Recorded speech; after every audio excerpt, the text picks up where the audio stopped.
Cervical cancer से भारत में सबसे ज्यादा मौत क्यों हो रही है? ऐसा क्यों? सर्वाइकल कैंसर मोस्टली 40 साल की ज्यादा की उम्र में औरतों में पाया जाता है और इंडिया में सबसे ज्यादा है और इसी की वजह से भारत में मौतें भी ज्यादा हो रही है। वजह की अगर बात करें तो वजह ये है कि नॉर्मली जो इसके सिम्टम्स रहते हैं, जो गर्भ गृहस्थ की औरतें रहती हैं अपने काम में इतना बिजी हो जाती है, या कुछ हाउस होल्ड के साथ साथ कुछ वर्किंग लेडीज है, काम में इतना बिजी होने की वजह से खुद के ऊपर केयर नहीं कर पाती। नॉर्मली सिम्टम्स रहते हैं, उसका डायग्नोस नहीं कर पाते और उससे डायग्नोस के ना होने की वजह से बाद में उनको पता चलता है सर्वाइकल कैंसर हो गया। ऐसे कौन से सिम्टम्स है जो हम नॉर्मली इग्नोर कर देते हैं और आने वाले टाइम पे हमें पता चलता है कि सर्वाइकल कैंसर है? सबसे पहले बात करें तो सर्वाइकल कैंसर में होता है कि नलों में दर्द रहना, भारीपन सी रहना, और औरतों को लगता है कि शायद गैस हो गई है, ब्लॉटिंग हो गई है, अपने आप सही हो जाएगी। नॉर्मली डिस्चार्ज होना शुरू हो जाना, पानी पड़ना शुरू हो जाना, खारिश होना, इचिंग होनी, उस चीज को भी इग्नोर कर देती कि कोई बात नहीं, 2-4 दिन तक सही हो जाएगा, ये महीना आने के टाइम पे हमारा नॉर्मल रहता है, इस चीज को इग्नोर कर देती है। मंथली साइकिल आता है, ब्लीडिंग कम ज्यादा होनी या बंद होने के बाद, महीना खत्म होने के बाद वापस ब्लीडिंग एक्सेस फॉर्म में होनी, उस चीज में भी लेडीज इग्नोर कर देती है। या पोस्ट इंटरकोर्स रिलेशंस बनाने के बाद ब्लीडिंग होना, उस चीज को भी एक नॉर्मल सिम्टम्स समझ के इग्नोर कर देती है। यही सिम्टम्स बाद में उनके टाइम पे आने पे पता चलता है कि सर्वाइकल कैंसर हो गया, यानी कि बच्चेदानी के मुंह में कैंसर में कन्वर्ट हो गया।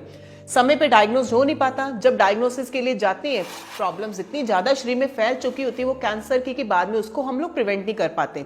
या कुछ केसेस में अगर हम पहले उस चीज को देख लें तो उसकी रोकथाम भी हमारे हाथ में पॉसिबल है। कैंसर जैसी बीमारी को हम प्रिवेंट कर सकते हैं नेचुरल वे से। उसके लिए करना क्या है?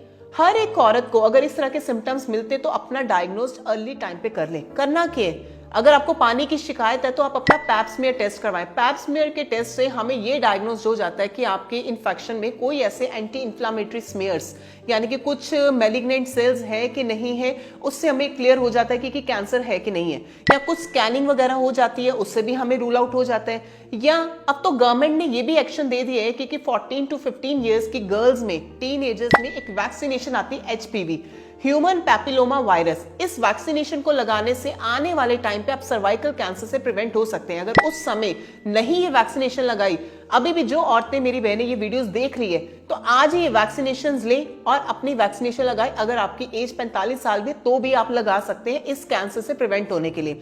अगर आपको ये सर्वाइकल कैंसर डायग्नोज हो गया तो भी आपको घबराने की जरूरत नहीं है। आज ही नीचे दिए गए नंबर पर कॉल करें और अपनी इस तरह की कैंसर की रोकथाम के लिए आज से अपना काम करना शुरू करें, जिससे कि आने वाले टाइम पे हमें कीमो, रेडियो या सर्जरी या बच्चेदानी निकलवाने तक की नौबत ना आए। तो समय बर्बाद ना करें।